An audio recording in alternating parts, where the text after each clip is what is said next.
I hope this works. You're stuck with me doing the introduction. My name is Peg Bartell. I know most of you, but just in case.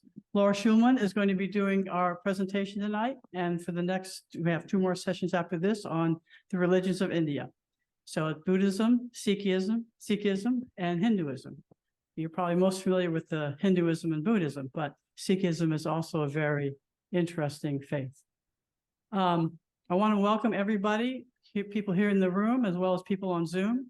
For the people in Zoom, please put your questions in the chat so that we can convey them to Laura. Laura is assistant professor. She's very well known for giving lectures on religion. She's assistant professor at Northern Virginia Community College and has given classes at the Senior Center, in library, and other venues around. So we're really excited to have her here and to be presenting these 3. I think India is a really fascinating place with its 3 faiths. And so I'm excited to be listening to her. I also want to remind you all that we have another event coming up on November 17th. As you know, the center is celebrating Sabbath this year. And so we will have a dinner and film viewing, 2-hour film viewing on November the 17th. There are flyers outside to pick up. And I think it will be a very good time. We're really looking at what does it mean to really celebrate and keep the Sabbath for each one of us. So without further ado, I'm going to turn it over to you because you know more than I do. Okay. And then we'll begin. So I usually like to have more of a dialogue as I'm going. I usually take questions and interrupt things, but since I've only got 1 hour, I usually do 2-hour sessions and I run out of time before I run out of material. But let me start by asking you all what you know about Hinduism or think you know, and we can then take it from there. Anybody? Okay. What you want to know, whatever I have to tell you, right? You have a hand up. Yeah, I guess from coworkers, the Mahabharata is like nature of the Bible. The Mahabharata is one of 2 major epics. I understand Mahabharata is like 10 times as long as the whole Bible, just to give you a sense. But in fact, if you wanted to read one Hindu text, I recommend the Bhagavad Gita, which is a small part of the Mahabharata. In fact, even this slim volume I have, the first part of this particular text is just an introductory material. So it's even slimmer than that. You could literally read the Bhagavad Gita in an evening. They say it contains Hinduism in a nutshell. So everything you really need to know about Hinduism is in there.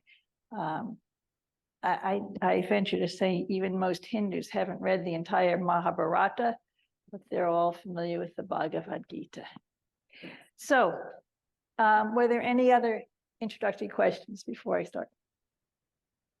Yes. I'm curious. The Bhagavad Gita, is this is historic, isn't it? Lord Krishna is historic. He's a real man, he breathed, lived like that, and it's not like a myth. As far as Hindus are concerned, yeah.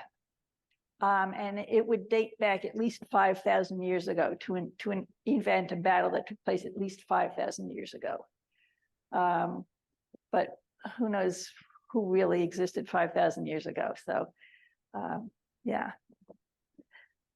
I'm sorry? So there's people who believe both, but some people believe it's myth. Yeah, Hindus will swear by it as, yes, Krishna was a real historical person, but in fact, he was really a god in disguise.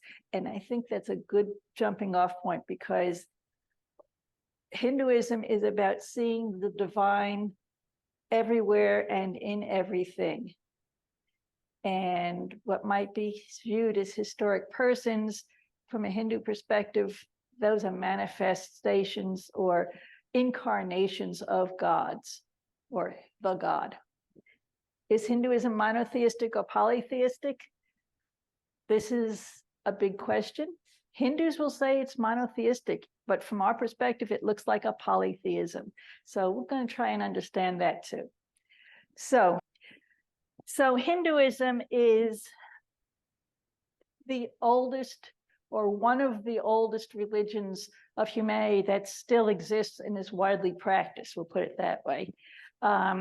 It is the religion of the Indian people. The vast majority of Hinduism remains in India, with just around 1 billion followers in India are Hindu. There's just over 1 billion throughout the whole world.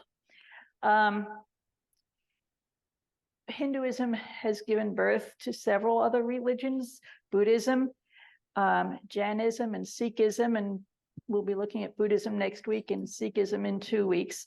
But India has also been an adopted mother of sorts to other religions that have come into India. The Muslims came into India, and they're a good 15% of today's Indian population. Christianity has got a foothold in India, particularly through British occupation, a few, 2-3 centuries ago. Even the Zoroastrians, which maybe you've never heard of them, they're a small group, but concentrated in the Bombay area, and they are ancient religion from Persia, which has taken refuge in India. So India is like the mother of religions. It's given birth to some and adopted others and sheltered them. India, and Hinduism in particular, has a great tolerance for diversity. Even Hinduism itself is often said to be not just a single religion, but we can talk about Hinduisms. And I've heard Christianity talked about the same way, with all its different denominations.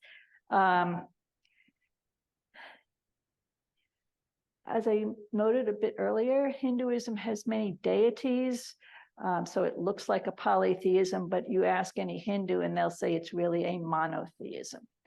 But if you were to look at Christianity with its Trinity, people who aren't Christians sometimes view that as a polytheism, but no Christian is going to say they're polytheist. So if you can understand the concept of the Trinity, just multiply that by 100 million and you've got Hinduism. We can say that Hinduism is a philosophy, it is a way of life. It is focused both on life in this world and whatever resides beyond this world. Hinduism is at least 4,000 to 5,000 years old, but in fact,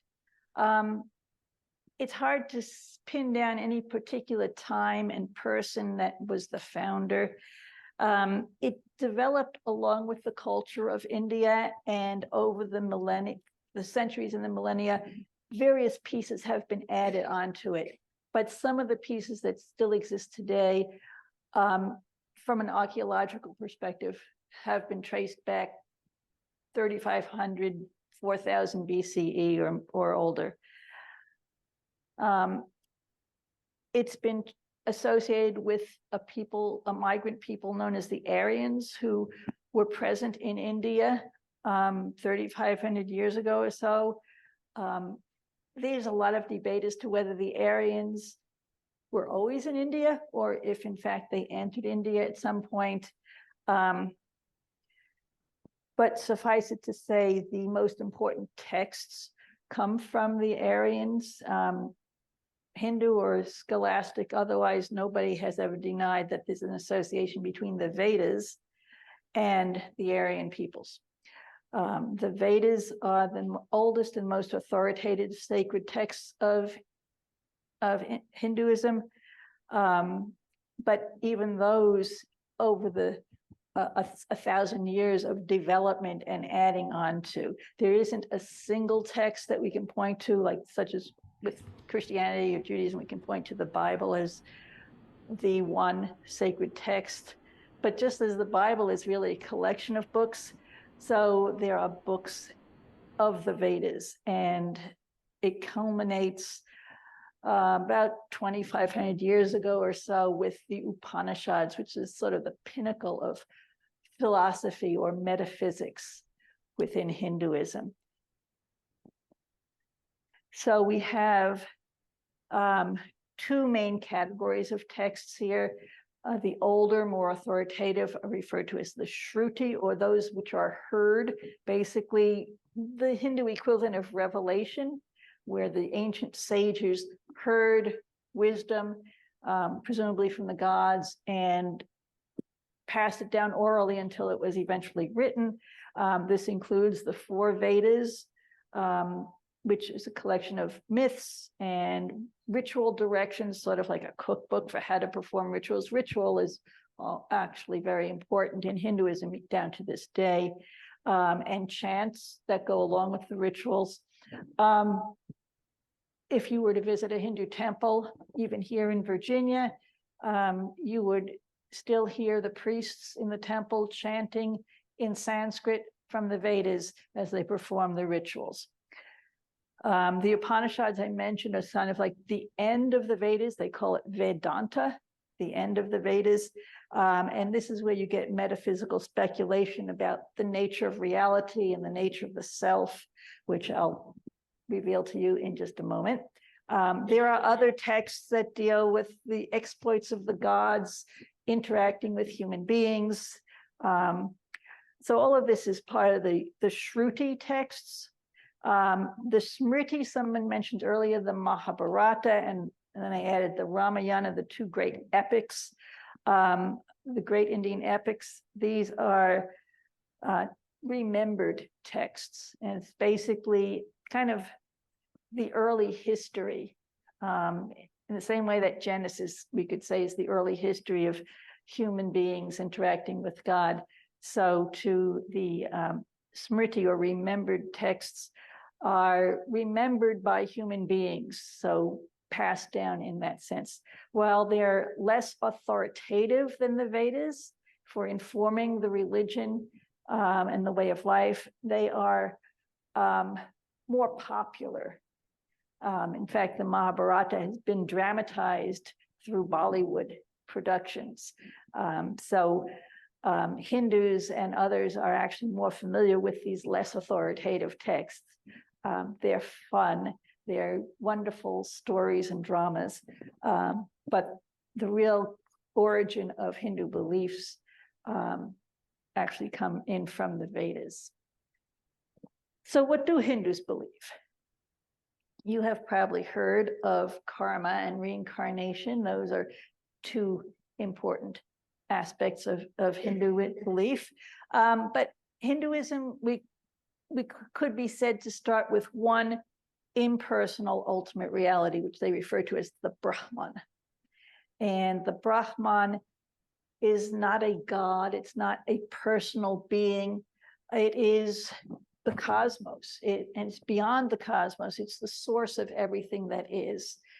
Sometimes compared to the ocean, it has no limits. You can look at the horizon and it just keeps going. It's infinite, it's eternal.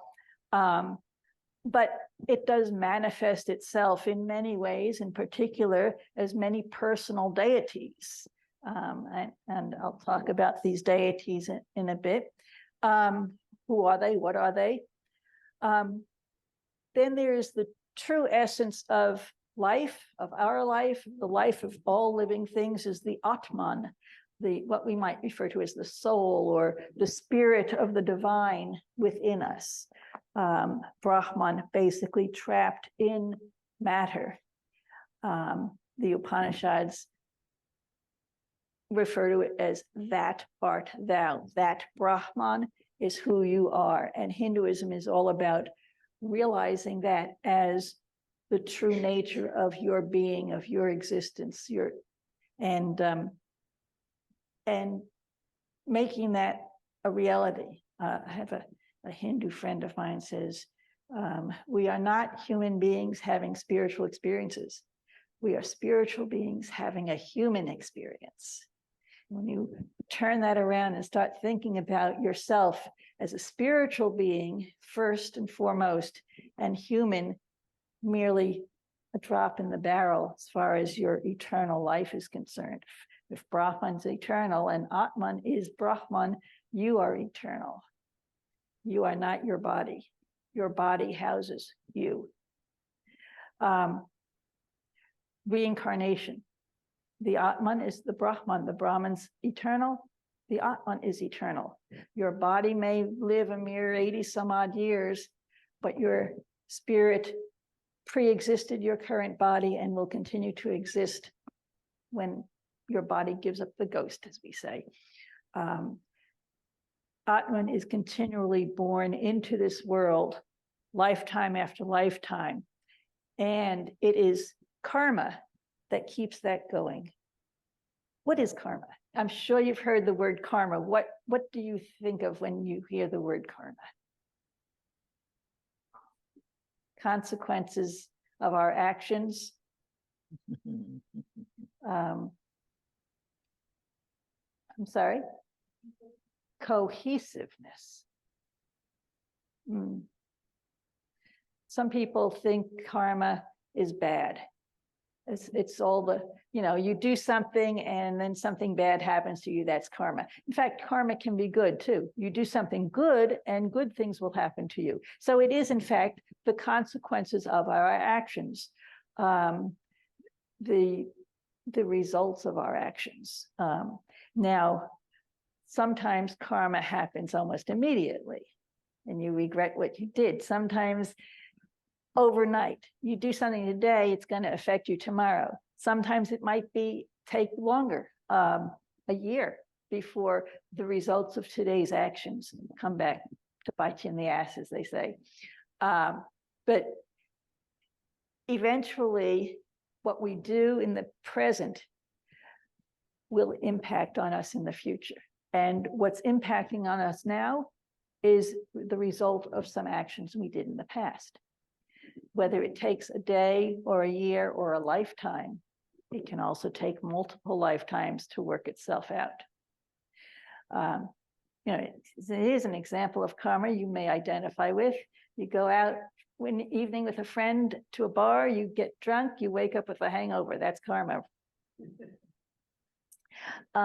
So karma can be good, karma can be bad. It is the results of our actions in the present that affect our future and results of our actions in the past affecting our present. When people ask, why do bad things happen to good people? Because those people might have been bad in a previous life. So I like to compare karma to riding a bicycle. When you do an action, such as pedaling that bike, you build up an energy, we call it inertia. But for the example, that's a representation of karma. And when you stop pedaling, the bike doesn't stop. The inertia keeps it moving forward. So karma keeps life moving forward.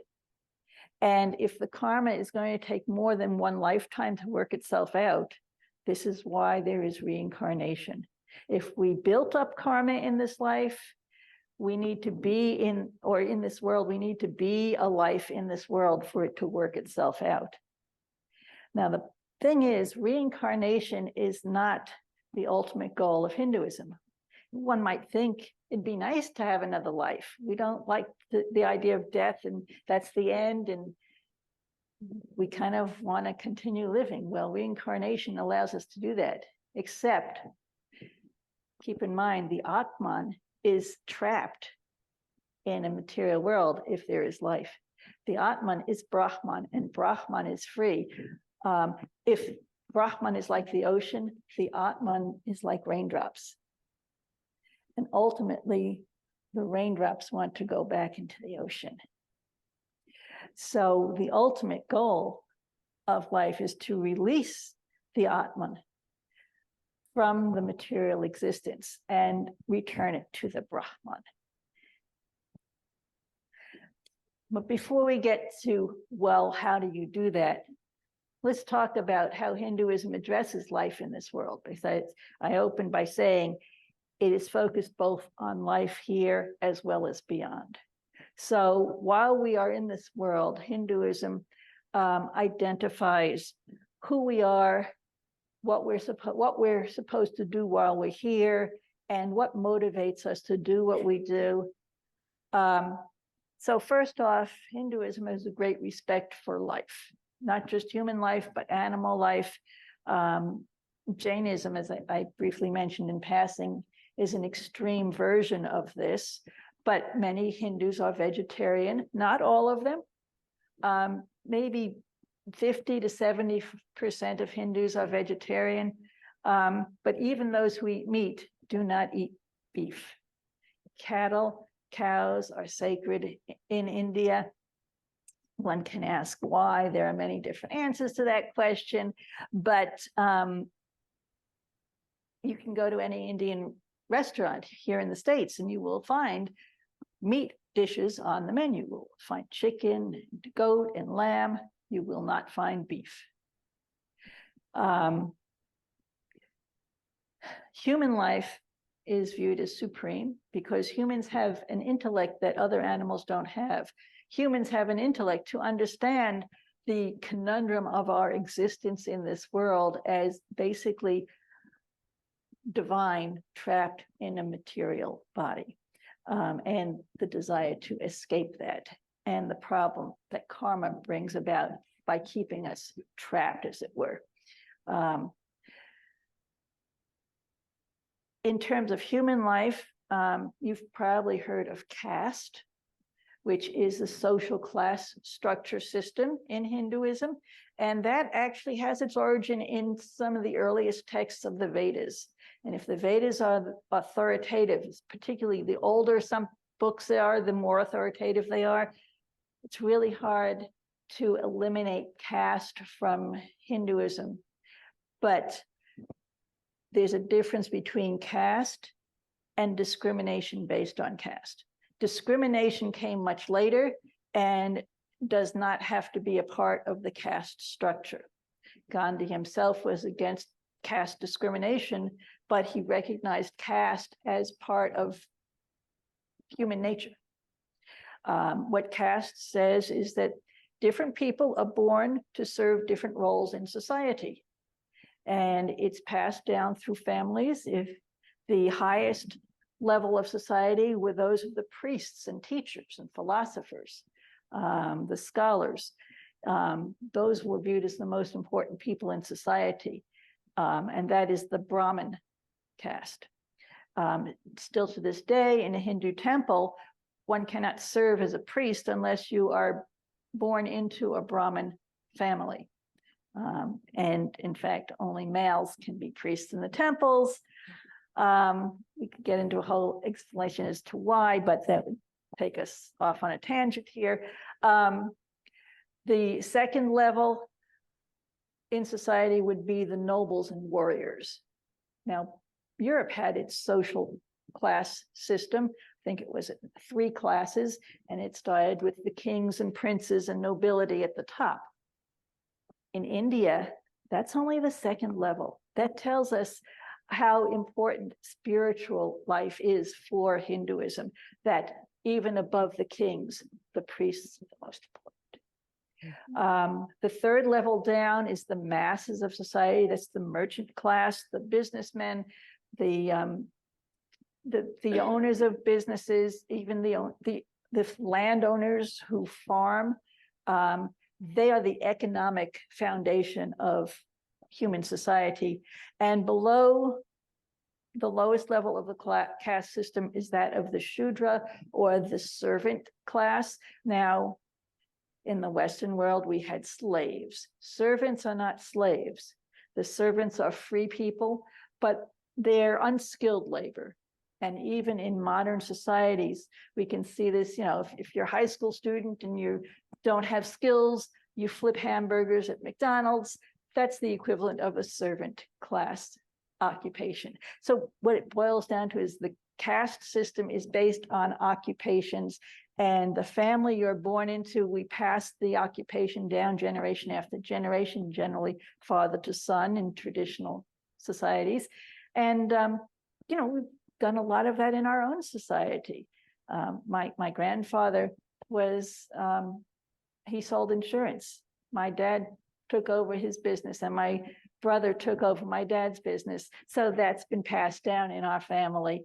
And you learn from that. So caste basically tells you who you are and what you're supposed to be doing to support a society. No society can get by without the servants. Imagine if we didn't have the trash collectors picking up our trash or the postmen delivering mail. Then there is the question of where are you? Now, caste does not change throughout your life. You're the same caste. But where you are in life is the stages of life, and that changes for everybody, regardless of caste.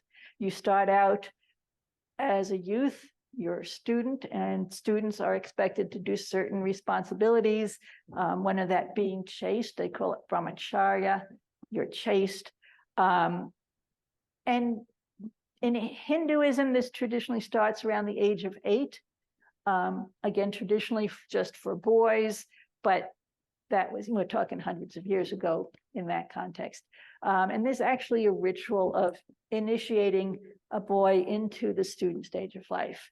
I suppose up until then, with infant mortality, one was just concerned that your kids survive until they're 8, and then they would go to live and learn under they would apprenticeship. And this is where the role of a guru might come into play. And again, I'm talking traditionally. In contemporary, especially urban India, a lot of this has gotten muddied. And after student life, by the time you're mid-20s, you would be expected to be married, and you move into the householder stage of life, where you have responsibilities to your family and to your society and to raise your children. And once your children are now moved into the householder stage, your responsibility to family is lessened, and you move into the retirement stage. And traditionally in India, they break this into 25-year segments. So from 8 to 25, you're a student, 25 to 50, you're a householder. And that's when you're really focused on your occupation based on caste. And 25 to 75, you're retired. Now, retirement in this system means you are now free to focus more on your spiritual development, much as you all are doing here, right? And I guess when you're getting older, you start to realize your mortality, and you wonder, well, what's next after this life? And so now you have the freedom to start focusing on that, and you might actually retire to what they call an ashram, a spiritual community where you study under a guru, and you no longer have the responsibility of working in the world. Again, traditionally, it would be the men who do this. And even to this day, the grandmothers often stay in the household and help raise the grandchildren, especially those who are immigrants, and they generally will come here with the grandparents or the grandmothers. Maybe the grandfather is passed already, but so you often find 3 generations under one household. And after retirement, if one gets there, you might become a renunciant. You renounce society, you renounce your place in society. Now, in India, some people might go right from student to renunciant. They'll pass over householder. They won't get married. They won't have kids. They'll become the equivalent of we would call monastic, a monk or even a nun. And the goal of life, what motivates somebody to go through these stages of life, and particularly what motivates somebody to become a renunciant, comes back to this ultimate goal of freeing the Atman from samsara, the realms of reincarnation and the trap that is karma, so as to return to the Brahman and merge as one with the Brahman. The third element of life in this world is the question of why. Why do you do what you do? What motivates you in life? Now, different people tend to have different motivations, but at any given point in life, we all experience all 4 of these motivations. So there's 4 castes, there are 4 stages of life, and there are four motivations in life. Pleasure is the most immediate gratification. Perhaps you've heard of the Kama Sutra. That's like karma, but without the R. It's a completely different concept. Kama is pleasure. And the Kama Sutra, contrary to popular Western perceptions, it's not just about sex, it's about sensual pleasures of all sorts. Beautiful art, enjoying music, the delectable tastes and wonderful smells of nature, sometimes not so wonderful, but exciting the emotion, the senses, and getting immediate pleasure from that. Of course, immediate pleasures are often the shortest lived pleasures. So seeking pleasure alone can become a rolling snowball that we can never break out of. Hinduism doesn't deny us the pleasures, but it says everything in moderation. And more important than seeking pleasure would be seeking success, fame and fortune, basically, particularly for the householder, earning money and getting a name made for yourself. That's another motivation. And sometimes we will put aside our pleasures for the sake of longer term gratification of success in life. Beyond success is our social responsibilities, our duty to our society. If you think about it, pleasure is just for yourself. Success is for you and your family. And the next level would be you, your family, and your society, because you and your family are part of a larger society. So putting aside even your own personal goals of success for the sake of doing your duty, if you're called to do jury duty or voting.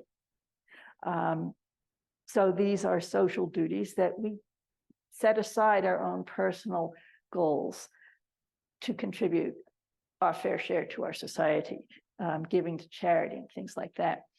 And then ultimately is our religious responsibilities, or again, ultimate goal of achieving what they call moksha, escaping that cycle of reincarnation. So with reincarnation, your Atman, is born into a specific body.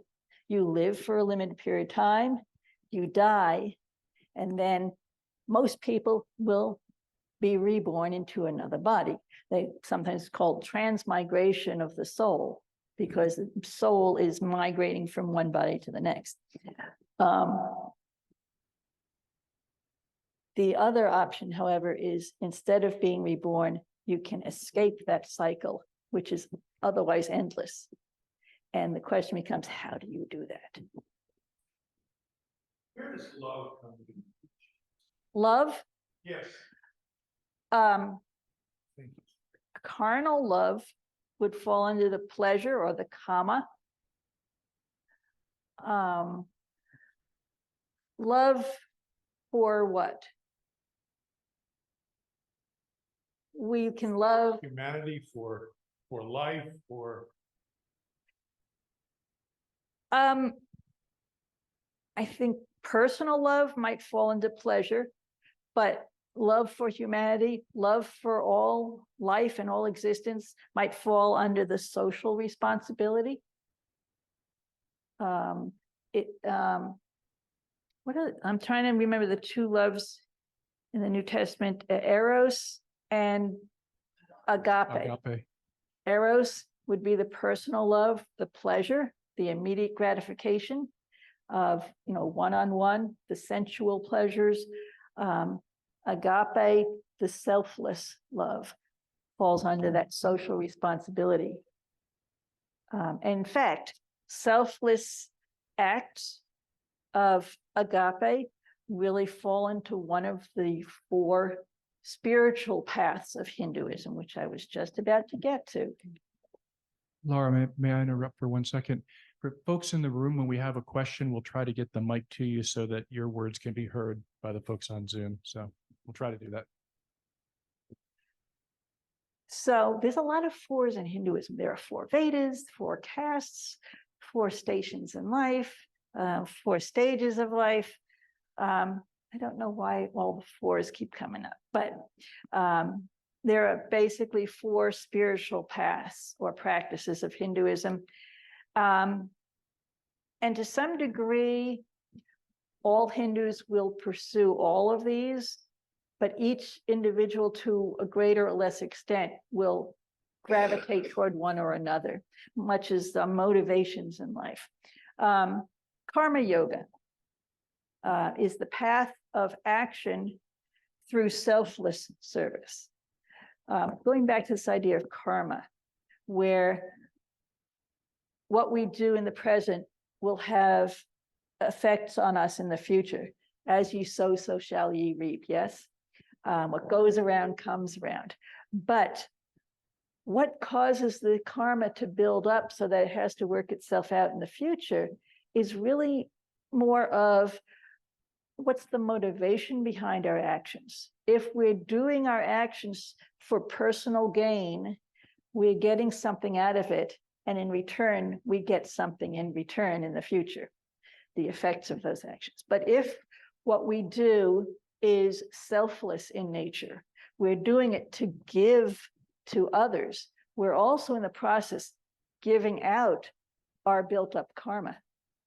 And therefore, we're releasing karma at a faster rate by pursuing selfless service to others, acts of charity and helping the poor and so on and so forth, without concern for what's in it for me. In the Bhagavad Gita speaks of this. You have the right to your actions, but you do not have the right to the fruits of your actions. In other words, you can perform these actions in the world. You do not need to become a renunciant to achieve moksha. But when you are acting in the world, do so in a way that thinks more about how you're helping others rather than how you're helping yourself or serving yourself. So karma yoga is specific, it's still action, so it's called karma. Karma, actually, the word means action, but it's called karma yoga because you are giving away karma rather than accumulating new karma. And I should mention this word yoga. You've probably heard of the word yoga, and maybe you think of the kind of yoga we do in our gyms, which is a physical action and maybe meditation, breathing exercises. In fact, that's just the tip of the iceberg when it comes to karma within Hinduism and yoga. In fact, yoga does originate in Hinduism, and some people might wonder, when I'm doing yoga at my gyms, am I doing a Hindu practice? Well, it's essentially been taken out of the context of Hinduism, and it's just the physical postures that are good to limber up the body and the meditation, which is good for the mind. But I wouldn't say yoga in and of itself is Hinduism. It has its origins in Hinduism in India. Yoga is, the word yoga means yoke.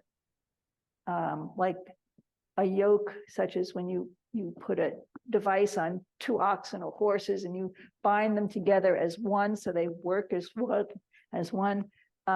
Yoga is the union of Atman and Brahman. So yoga is a spiritual practice that helps our individual spirit unite with the universal spirit that is Brahman. And there's several ways one can do this. Karma yoga is one, which helps you to release karma so you can unite. Jnana yoga is the path of knowledge, specifically spiritual knowledge. It's understanding the true nature of reality and the true nature of the self. So if you're more of an intellectually minded person, you might gravitate toward karma yoga, while jnana yoga, karma yoga might appeal to somebody who's always having to be active and doing things. So you can channel those actions to spiritual pursuits by being selfless with your actions. Jnana yoga, you could study under a guru, and you could focus on reading and thinking about and discussing the sacred texts. Raj Yoga is the word Raj or Raja is king in Sanskrit. Sanskrit is the language of Hinduism and the Vedas. This is the path of meditation, where you sit silently, you close off your mind to the outside world, to your thoughts, you release your feelings, and you just kind of make your mind a blank and connect that way to the divine. The ultimate goal of Raj Yoga would be what they call Sat Chit Ananda. Sat is pure being. Chit is pure consciousness. Ananda is pure bliss. Now, generally, being without being a particular being, just existing, not human being or animal being, what have you, just being is what Brahman is. Being without being a particular form. So chit, consciousness. Generally, we're conscious of something, but if you can imagine consciousness without an object of consciousness, awareness without being aware of a particular thing, and then pure bliss, ananda. Again, usually we experience bliss or happiness or peace based as a result of something we're experiencing in the outer world, but pure bliss that isn't challenged, constructed of some experience. So ultimately, the success in Raj Yoga is being in that state of pure being, pure consciousness, pure bliss, which is presumably the state that Brahman resides in. So for a moment, you have connected with the experience of the Brahman, who you really are. And I compare it to a little taste of heaven on earth. Whereas if you achieve true moksha, and this is your last reincarnation, then you will experience that existence of Brahman for eternity. And finally, the fourth path is Bhakti Yoga, the path of loving devotion to one or another of the deities, the manifest forms of Brahman in divine form. And Bhakti Yoga is probably the easiest path. It's probably the path that the vast majority of Hindus pursue more than any of these others. Raja Yoga takes more of an introspective type of personality, but Bhakti Yoga uses your senses for devotion. And so Bhakti Yoga is how Hindus worship. Bhakti Yoga seeks union with the divine through loving devotion to various manifest deities. Deity is one or another god, male or female. This is distinct from the impersonal. The Brahman is unmanifest, but just as we, Atman, are really Brahman in disguise, so too the many deities are Brahman in disguise in a manifest form. If you can imagine taking the ocean water and pouring it into a glass, H2O is H2O. It's the same substance. It's just the form that is changed. But a manifest form is easier for our minds to grasp than an abstract concept like the Brahman. And so we gravitate toward manifest forms of the divine as opposed to the unmanifest. Bhakti Yoga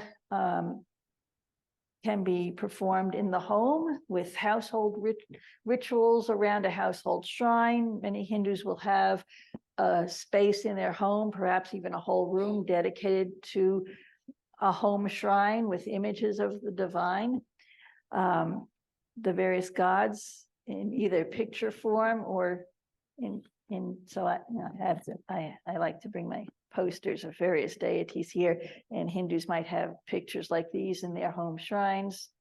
They might have little miniature versions of various deities that they'll have on their shrine, and they'll perform the rituals. The rituals are also performed in the temples, and in that context, it's the priests who perform the ritual on behalf of the worshipers who just watch and observe what the priests are doing. The word for this kind of ritual worship is puja, and is basically making offerings of various sorts to the deities, decorating the images, and the whole focus of particularly a Hindu temple is to go see the gods face to face, as it were. The idea in Hinduism of not having images of the divine is as contrary as having images is to Western religions. I think sight is probably the most important sense that humans have. And so being able to see the divine helps us to think about the divine and our object of devotion. And this seeing of the deity is referred to as darshan. Now in Hinduism, it might, well, to us, it might look like idol worship. It's not idol worship for the Hindu, because they know that the divine that they are worshiping is not the stone image itself. That stone image is just a symbol or a representation, and it helps them to focus inwardly on their object of devotion, because again, sight is such an important aspect of our perceptions, as it were. And the making of offerings might be flowers or food that people bring with them, and the priest will offer it at the altar of the deity. And then in turn, at the end of the worship, what has been offered to the deity is offered back to the worshiper. Part of the ritual is the offering of fire as well, and lighting oil burners and waving the flame in front of the deities, always in a clockwise direction. And then at the end, the priest turns to the worshipers and brings the flame toward them, and they will wave the warmth of the fire over their own being. And the food that's been offered will then be turned around, having been blessed by the deities. It is then given to the worshipers, and the worshipers will consume it. I often compare this to the communion meal in church.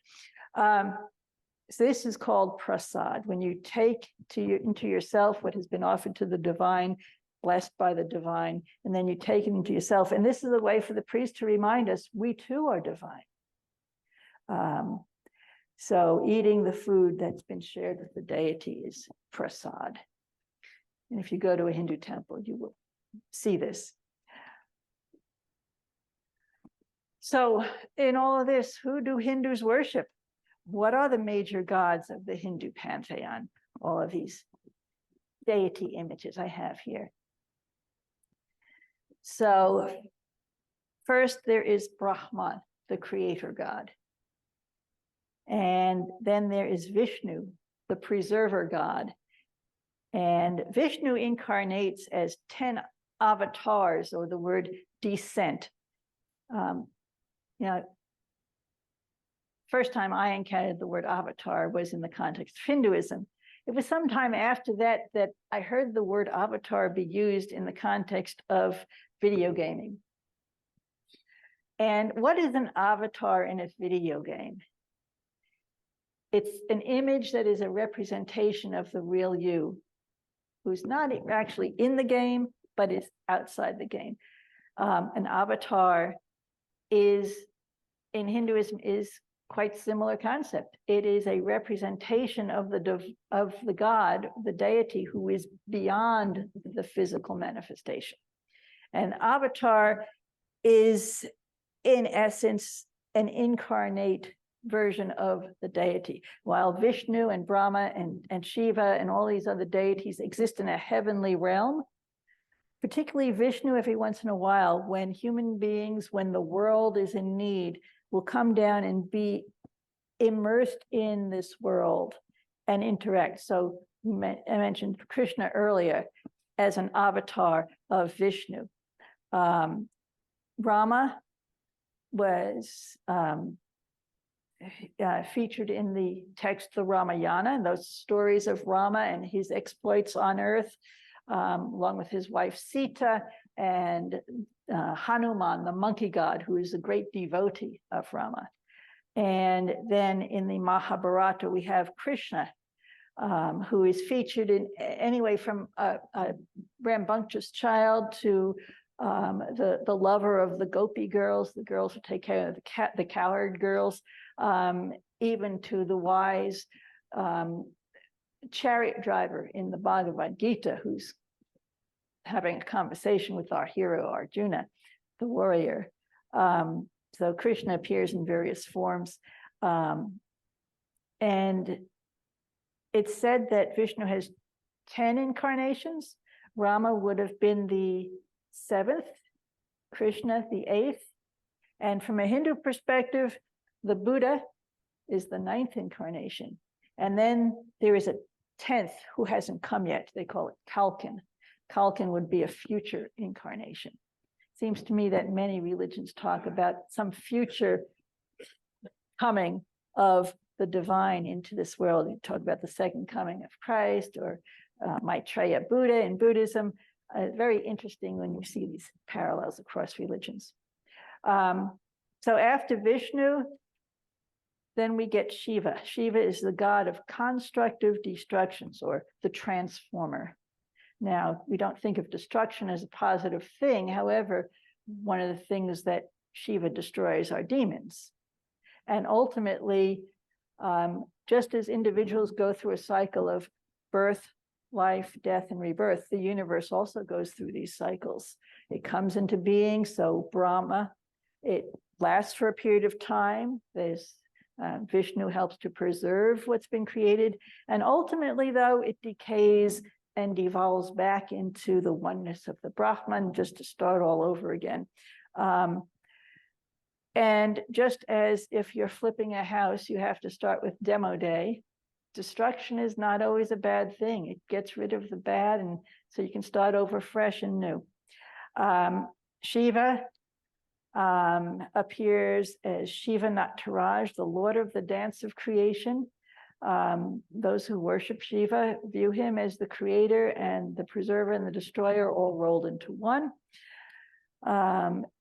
Shiva is featured with his wife Parvati and their son Ganesh, the popular elephant-headed deity who is the remover of obstacles. If you think about it, an elephant, which is, with its powerful trunk, can pick up a huge log from the road and move it off to the side. Ganesh is popular, although not one of the the three, sometimes it's called the Trinity of Hindu pantheon, but maybe not the most important of deities, but one of the most popular, because when Hindus go to a temple, there's generally an image of Ganesh, and they will make offerings to Ganesh or prayers to Ganesh first before they come to their favored deity, because they don't want obstacles between themselves and their favorite deity. So most Hindus do have a favorite deity, but they're not exclusive. And it also depends on the particular need. There are also goddesses, and generally the male deities, which I've talked about so far, have a companion female. So you have Sarasvati, the goddess of wisdom, who is the consort or wife of Brahma. If one is a student, Sarasvati is an ideal deity to make offerings to, because, well, you're looking to learn. There is Lakshmi, the goddess of good fortune and the consort of Vishnu. If you are in business, then Lakshmi is an ideal goddess, and she's often pictured with elephants and coins, because that's a representation of prosperity in India. Well, coins anywhere, right? And in fact, I think it's Diwali, a fall Hindu festival that's focused around Lakshmi. And it's kind of the end and the beginning of the fiscal year for businesses in India. Parvati, the divine mother and wife of Shiva, is, if one is a mother, then Parvati might be an object of devotion because she represents the ideal mother that one wants to be. Then there is Durga, the protectress, or a warrior goddess, and she generally rides on a powerful animal like a lion or a tiger. And her story is she's said to be the combination of all the deities, and she has like, I don't know, 8 or more arms, and each arm holds a different weapon that is coming from a different deity. And they all got together to fight off the demons. And Durga, I think it's on my list of places to visit for a Hindu temple. I put the Durga Mandir in Fairfax Station as the closest Hindu temple. Durga is front and center, larger than life, larger than the other shrines in this temple. There is Kali, the destroyer of demons. Perhaps you've heard of Kali Ma. If you saw the second Indiana Jones movie, Kali Ma was featured in there. She can be a very ferocious and almost, I hate to say, but evil persona. And in this image, she is standing on a figure of Shiva, who has protecting the earth from her anger and her wrath. But she is also the destroyer of demons, and she's very dark. She's got a skirt made of severed arms from the various demons, and her tongue is dripping with blood. And she's got Shiva's weapon, trident there, and a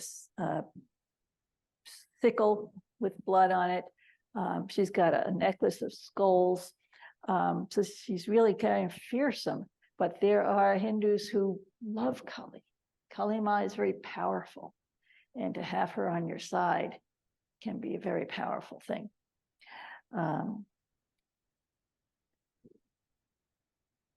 So all of these deities are but manifest forms. They are attributes and functions of the one impersonal Brahman. And they say there is upwards of 330 million deities. I dare say no Hindu can identify all 330 million, maybe a dozen or so. Generally, the favored deity is passed down from in the family, but ultimately each individual Hindu will gravitate toward one or another deity. But again, not exclusively. Depends on where you are in life, what's important to you at that point in your life. You will associate with a deity that represents a particular characteristic that you wish to focus on in your life or enhance in your life. And even from, one day to the next, whatever your need is, you'll go to whatever deity is in charge of this. But we too are manifest forms of God. We are not human beings having spiritual experiences. We are spiritual beings having a human experience. As the Upanishad says, that Brahman art thou. You are the divine. Questions?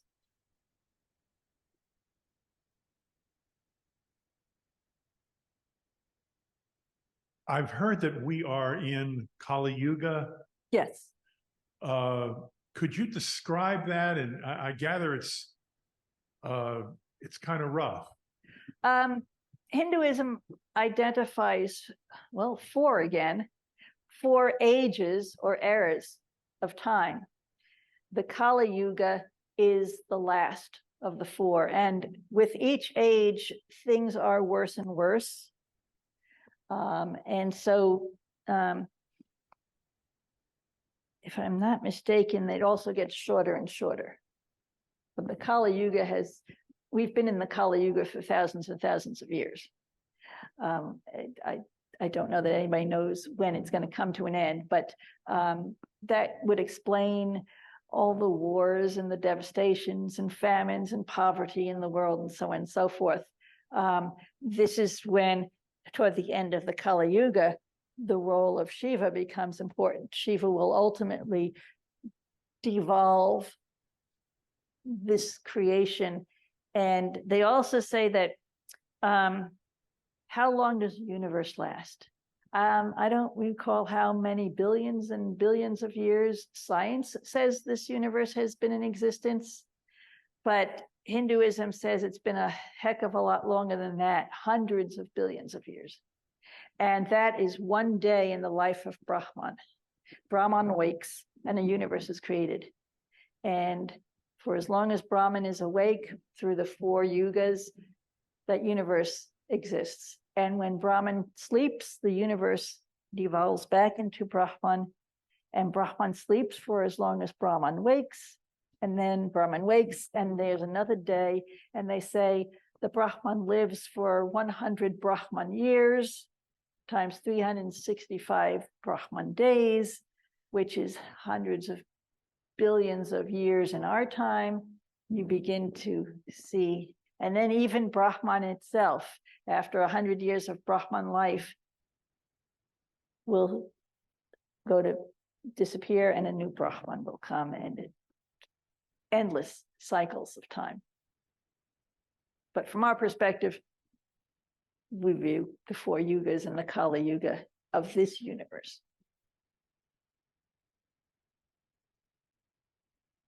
Other questions? This will be my last. Hmm.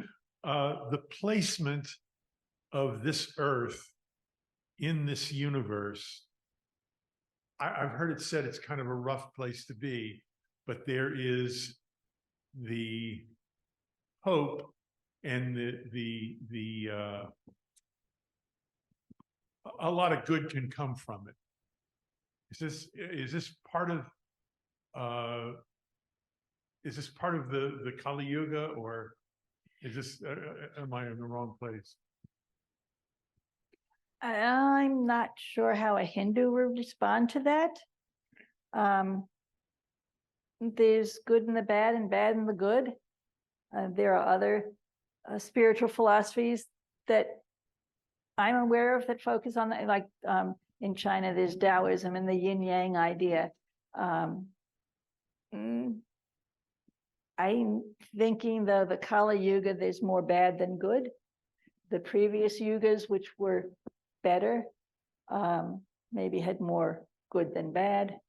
But still, this idea of the avatars of or incarnations of Krishna, they come at a time when the world is in need.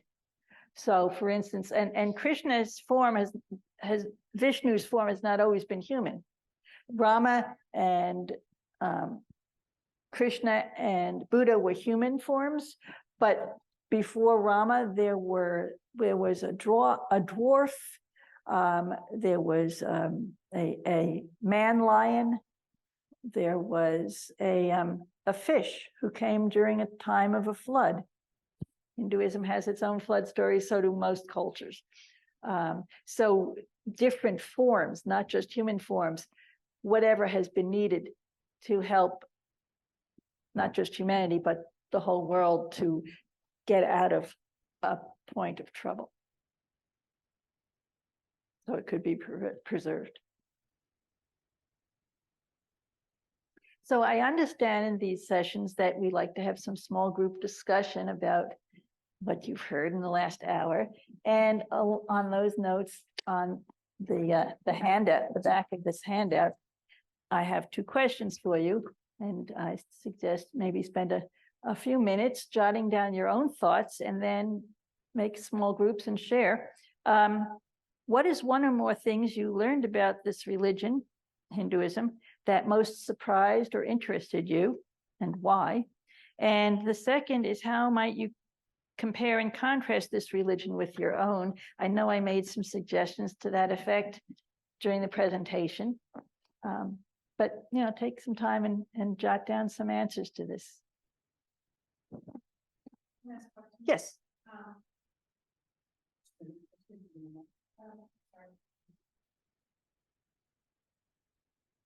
Just like Christianity has a calendar, so to speak, like annual things that come around every year.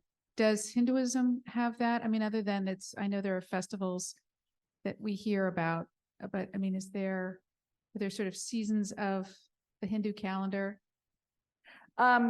Yeah, and they tend to be centered around the lunar cycle, which actually most cultures and religions center a calendar around the lunar cycles. There are fall festivals like Diwali and Dussehra, and in the late winter, there's Holi, which is the festival of colors, which marks the beginning of the springtime season, all the colors of the flowers coming, which is a very fun event. I actually haven't focused so much on that aspect of Hinduism. I tend to gravitate toward the philosophical and metaphysical aspects of Hinduism. So I can't speak to all of the festivals, but yeah, they do have their seasons and their cycles. And, that's a time, if you were to go to a Hindu temple, you could experience those events for sure. I would also note the Hindu temples, I know you're thinking and writing, I shouldn't be talking, but my Hindu friend explained that a Hindu temple is more like our city halls. You go there when you have business to attend to. Regular worship takes place in the home, and worship at the temples is completely optional, and it tends to be individual except for festival times. But around here the temples are generally open in the morning hours, so Hindus can stop off on their way to work, and then in the evenings, and then basically all day on the weekends, like 9 to 9, Saturdays and Sundays. And if you could go there anytime and generally find people coming and going, and individuals or small family groups stopping at this shrine or that shrine within the temple, they'll do presentations of newborn babies, and the celebration of youngsters growing up, that they entering into the student stage of life. Weddings will be celebrated there. They have community rooms. They might have yoga sessions or study sessions on the Bhagavad Gita or other texts. So they do a lot of different things at the temples, but the one thing to see would be the worship room, the shrine room itself. And there are no chairs. In Indian religions, they sit on the floor. Or they walk around. So, yeah. Do they have sermons or discourses?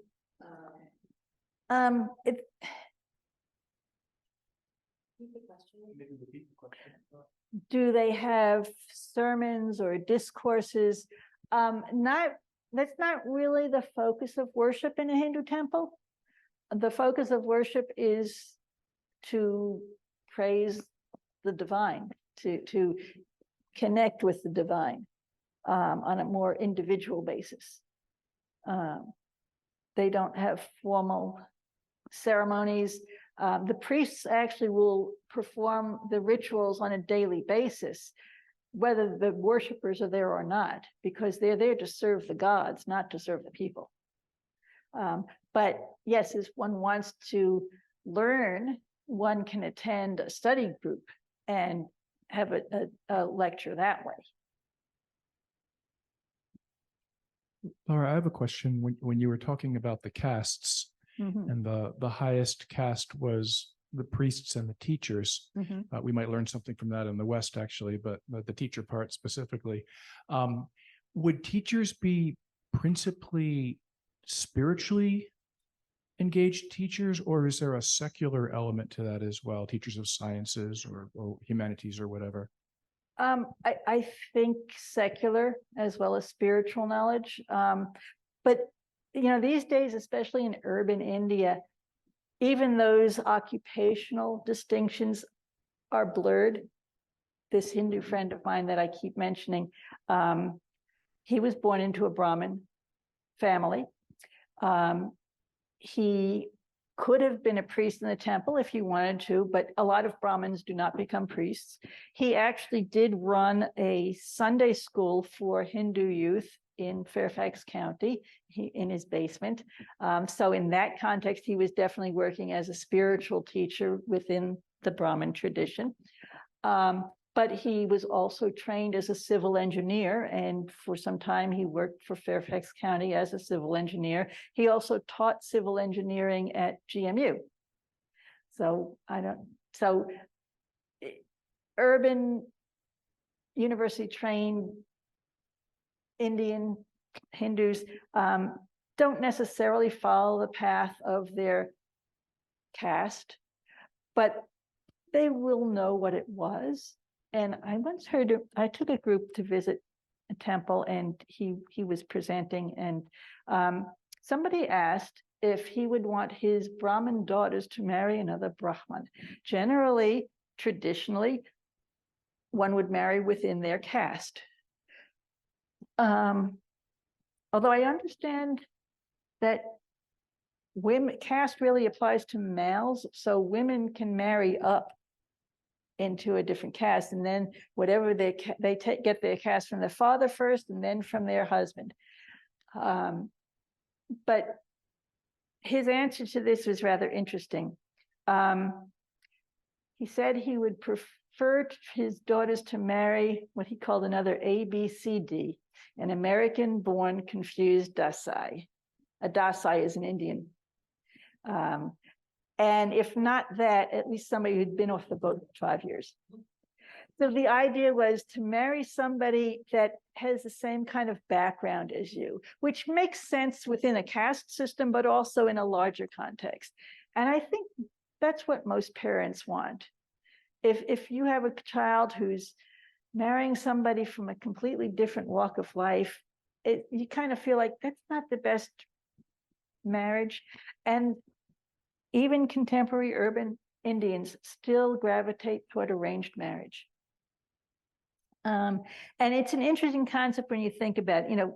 We're not accustomed to this. We think an individual should be able to choose whoever they want to marry. But in fact, we often are mated up by our family members or our friends. They think they know somebody who might be a good match for us. Or we turn to the matchmaking services or computer dating, because often an objective third party knows better than we do. If we're choosing our own mates, it's like we're going by our own emotions, and that doesn't last very long. But you also have to consider, are you a good match? Do you hold the same values, the same goals in life? And a lot of people, when they just go by their emotions because they're in love, they're not thinking about those things, whereas an objective friend or family can do that. And Hindus will advertise for mates.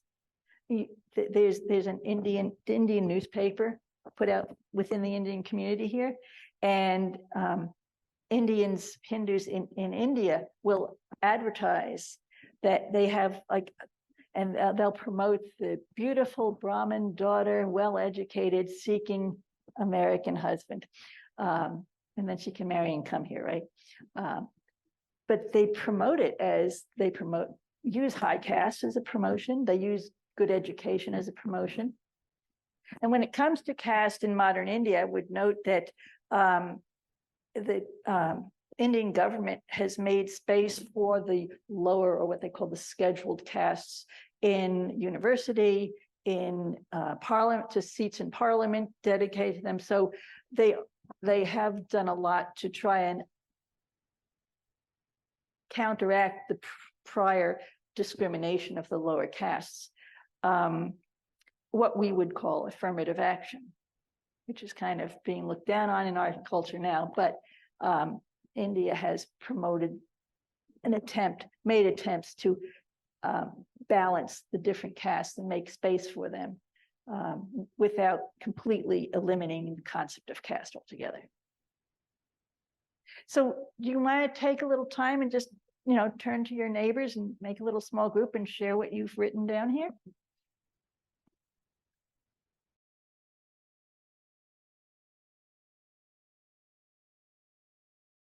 Of worship, that it's ritual as opposed to what we have in Christianity. It's a service to the gods. And I think the second was understanding the truer meaning of some of the words and practices that have drifted into our world, and hearing the spiritual element of them, and that people sort of gravitate naturally to their path. It's not, one size fits all. We gravitate to a little bit, but they have sort of defined paths that might give some more structure, maybe, I don't know. So those are a couple of things that we came up in our conversation. Anybody in my group want to add to that? One gets to choose one's deity, one gets to choose one's yoga. So there's a lot of personal choice in there. And I started out noting it. Some people say it's not Hinduism is not a single religion, but countless in more or less related religions. But it's not unlike the denominations of Christianity, where you can choose this church or that church. Just because you're raised in one doesn't mean you have to stick with it. Your family may be a little disappointed, but in Hinduism, it's almost expected that individual family members will choose this or that deity, and there's not any idea of disappointment.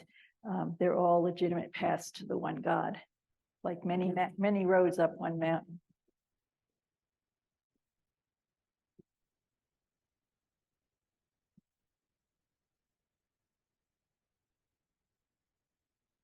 I was just wondering, with all the different forms of Hinduism, has it ever split?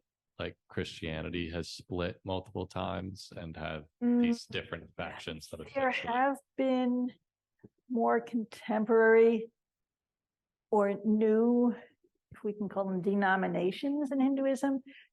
You've probably heard of the Hare Krishnas, which is official name is ISKCON, which is the International Society for Krishna Consciousness. Unlike most Hinduisms, that particular form of Hinduism has intentionally gone abroad and sought converts. But for the most part, Hinduism is not a proselytizing type religion. It doesn't mean that Westerners have not adopted Hinduism, but there's really no official form of conversion to Hinduism. If you were to ask a Hindu, how do I become a Hindu? They'll just say, you just start practicing it. Start learning about it. And maybe because it does not actively seek converts, it never developed a conversion ritual, so to speak, whereas other religions that do proselytize do have more formal ways of becoming part of the faith. I'm sorry, I lost track. I think in every generation there have been gurus who have started, they have their own disciples, and in time that does sometimes become a new form of Hinduism, side by side with all the others that have come about over the millennia. But that's how ISKCON began. It's one particular guru is looked to almost again as an incarnate form of a divinity, not just a mere human being. There's another contemporary Hindu, a 20th century Sai Baba, who was known to produce ashes out of urns from nowhere and kind of do miracles, and he has a following. So it's like with every generation, there's a new guru, there's a new form of Hinduism that's particular to a small group of followers.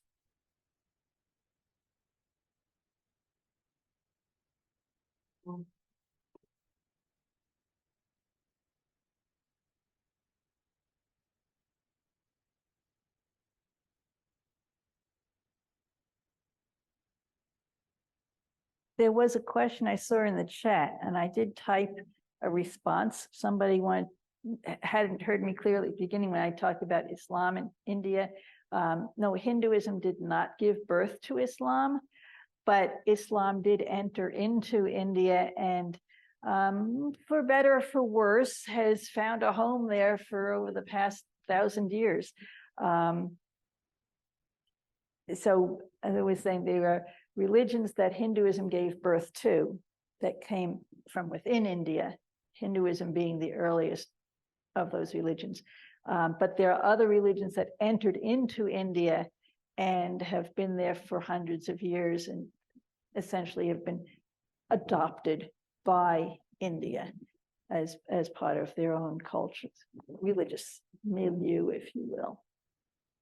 That reminds me, one of my favorite poets is Kabir, who's Muslim but Indian, and his poetry is filled with references to Hinduism. Yeah, yeah. So it's sort of a capacity of tolerance, I think, that you don't see in a lot of other places.